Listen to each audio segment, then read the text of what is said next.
В стороне одной восточной жил обычный падишах. Он души не чаял в дочке, только ей одной дышал. Красотой и нравом статью моя дочка краше роз.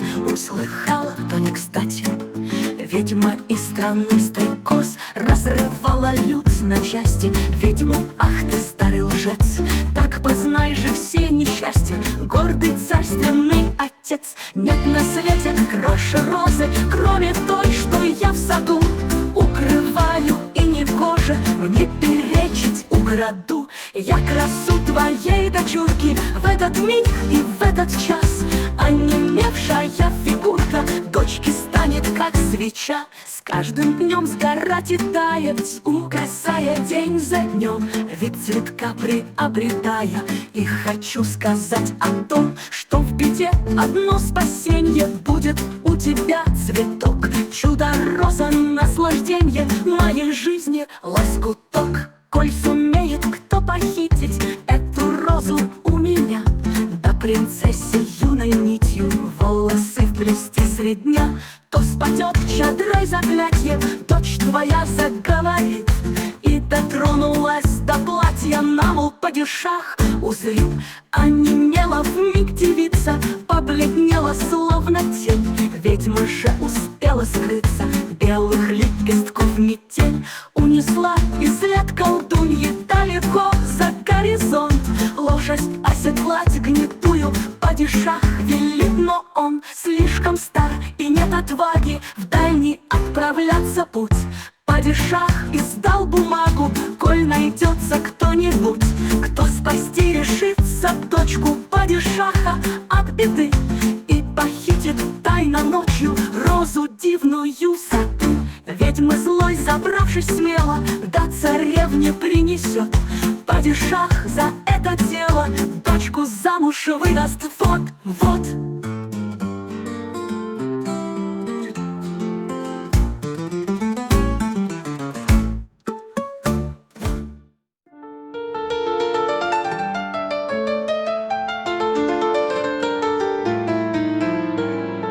В королевстве небогатом принц отважный проживал, и не раз своих он сватов у Курии той посылал.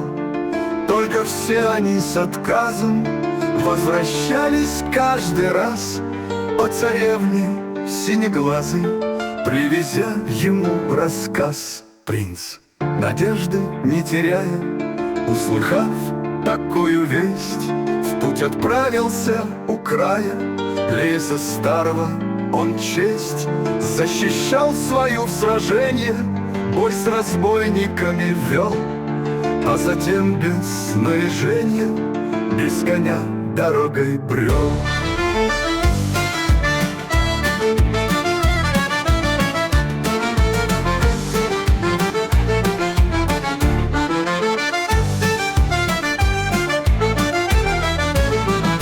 Жаждой, голодом томимый, по пустыням, по горам все блуждал, теряя силы, но надежды мнимой грамм согревал больную душу, вел дорогою вперед. Принц, доверившись послушно знаком свыше, словно мед.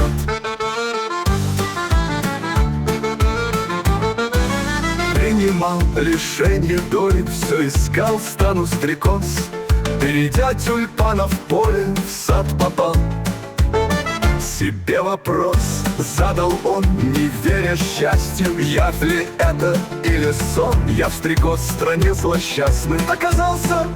Слышит стон, под кустом раздался тихий, заглянул, как снег бела кошка, взглядом полудикий притаилась. Кровь текла тонкой струйкой, в мягкой лапке шип торчал. Большой-большой кошку принц сперва погладил, а затем, согрев душой, от шипа избавил быстро. Кошка в деву, обратясь, голосочком серебристым отвечала, отродясь: не встречала я достойней и сердечнее, чем ты. Вижу, ты не жадный воин, сердцем полным пустоты.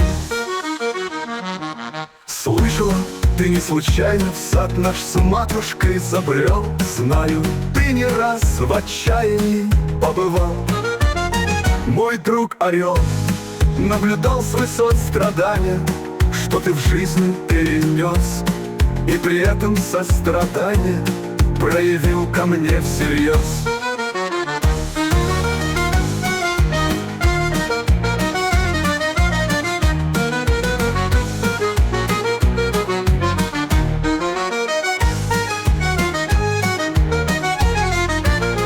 Я тебе за все лишения добротою отплачу, и совет без промедления дам хороший.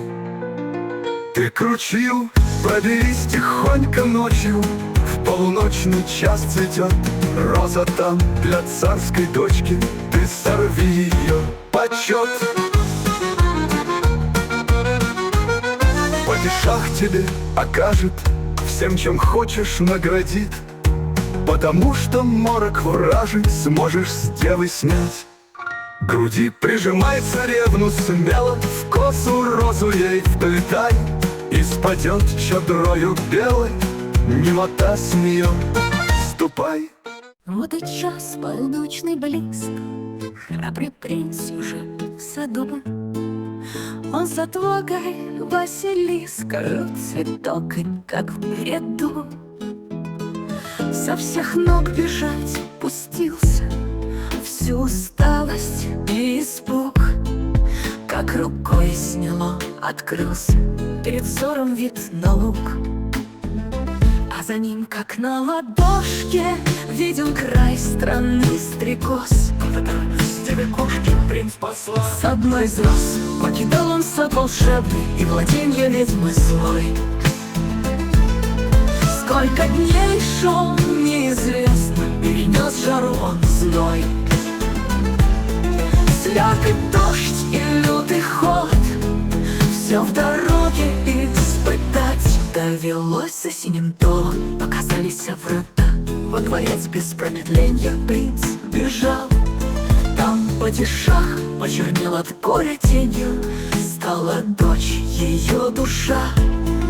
Словно тело покидала потихоньку день за днем, не снимая покрывала, принц ей розу в косу вплел.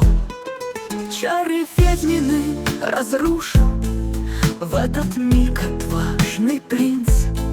Лик, что хворью был иссушен, как цветок расцвел. И нить стала девица красивша, лучше прежнего 100 крат. Немоты своей лишившись, молвит принцу: не бога, знаю, ты отважный воин, потому уж много раз был отвергнут мной. Достоин щедрых ты даров отказ, ты прости мне, храбрый витязь, чем же наградить тебя?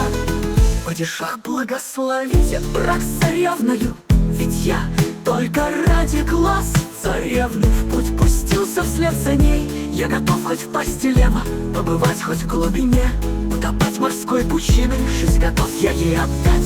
Это вескою причиной для женитьбы может стать. Падишах ему ответил и устроить приказал, мне было пышней на свете торжества.